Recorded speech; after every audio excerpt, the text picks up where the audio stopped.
और इसी बात का बड़ा आदमी कौन है, उसके घर कोई आता ही नहीं है। सुबह बाई घंटी बजाती है, शाम को दूध वाला, बीच में कोई आता ही नहीं है। मेरे पिताजी मेरे घर आते हैं तो वो लोगों से कहते हैं, बड़े खुश होते हैं, कहते हैं यार ये आदमी ठीक है, इसके यहाँ 10 आदमी चाय पीते हैं, 20 आदमी खाना खाते हैं, 5 आदमी सोते रहते हैं, ये ठीक है। मैं जोशी जी से असहमत हूं जो कह रहे हैं कि पहले शिक्षा लाइए। शिक्षा तो लाइए, लेकिन हिंदुस्तान की दुनिया की जितनी समस्याएं हैं वो किसने पैदा करी? आइए, शिक्षित लिखते हैं, अशिक्षित लिखते हैं और समस्या लिखते हैं। आइए, पहली समस्या बेरोजगारी, किसने पैदा करी भाई? शिक्षित लोगों ने क्या अशिक्षित लोगों ने? शिक्षित लोगों ने। गांव में सबके पास रोजगार था, गांव में सब लोगों के पास कुछ ना कुछ काम था। लकड़ी वाले के पास लकड़ी का काम था, जूते वाले के पास जूते का काम था, लोहे वाले के पास लोहे का काम था। सब एक दूसरे को भोजन दे रहे थे, सब एक दूसरे को अन्न दे रहे थे, सबका काम चल रहा था। आपने सुना गांव में कोई भूखा मर गया? नहीं मरा। ये शिक्षित लोगों ने पैदा की। प्रदूषण किसने पैदा किया? गांव में प्रदूषण देखा कभी? किसने पैदा किया? शिक्षित लोगों ने। इससे क्या तय होता है कि शिक्षा आपको कार दे सकती है, लेकिन लर्निंग आपको संस्कार दे सकती है। आपको तय करना है कि बिना संस्कार की कार लेनी है कि संस्कार सहित कार लेनी है। अधिकतम पूरी लड़ाई बिना संस्कार की कार लेने की है। यही कारण है कि हमने इस जीवन को कष्ट का साधन बना दिया है। दूध में यूरिया मिलाया जा रहा है, जो यूरिया मिला रहा है उसको शर्म लिहाज नहीं है कि किसी की किडनी में जाएगा तो किसी का पति, किसी का बेटा, किसी का सुहाग, किसी की राखी सुनी हो जाएगी। उसके खुद के घर में भी बेटी है, उसके खुद के घर में भी पुत्र है। वो सोच के देखे कि मेरे पुत्र को अगर ये यूरिया किडनी फेल कर दे और मेरा बेटा मर जाए तो कैसा लगे? नहीं, वो सोच ही नहीं रहा। उसको लगता है 1000 रुपए फालतू मिलने, थोड़ा सा यूरिया मिला दो।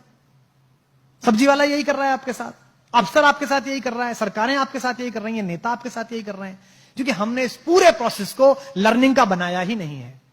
हमने इस पूरे प्रोसेस को शिक्षा का बनाया है। और मैं आपसे निवेदन करता हूं कि शिक्षित हो जाइए, पढ़िए, खूब पढ़िए, रिसर्च करिए, इंजीनियर बन जाइए, डॉक्टर बन जाइए, आईएएस बनिए, पीसीएस बनिए, लेकिन लर्निंग सीखिए। कोई नासा नहीं गए थे वो गांव के लोग जो गौरैया को धूल में लेटते हुए बता देते थे कि आज पछुआ के साथ बादल आएंगे। उसने अनुभव से ये जाना था। तो इसका मतलब कुछ ज्ञान ऐसे हैं जो अनुभव से ही आते हैं। महिलाएं बैठी हैं, मातृशक्ति बैठी है, मातृशक्ति इस नगर का प्रतिनिधित्व करती हैं।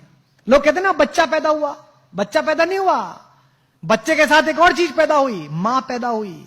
उससे पहले वो भाभी थी, बेटी थी, बहन थी, मां नहीं थी। अब वो मां पैदा हुई है। मेरी पत्नी मेरी बेटी को डांटते हुए अक्सर कहती है, तू बनेगी ना मां तब पूछूंगी तुझसे।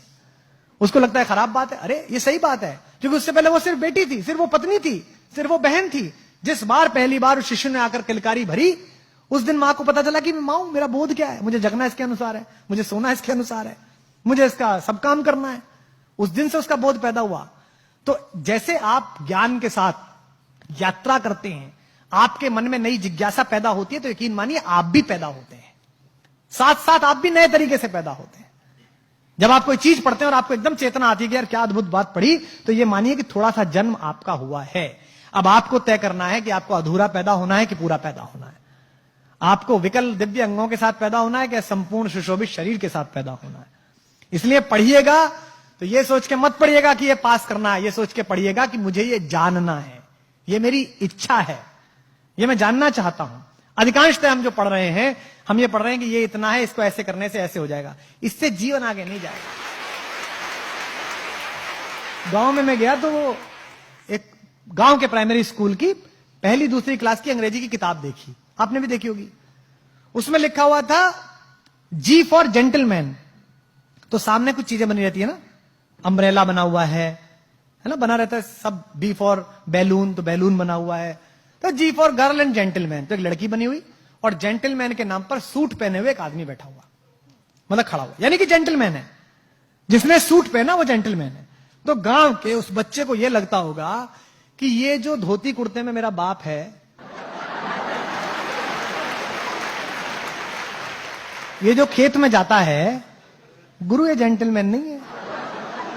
जेंटलमैन कौन है? जेंटलमैन पीडब्ल्यूडी का वो चोर क्लर्क है जो सूट में आता है रोज सुबह सुबह।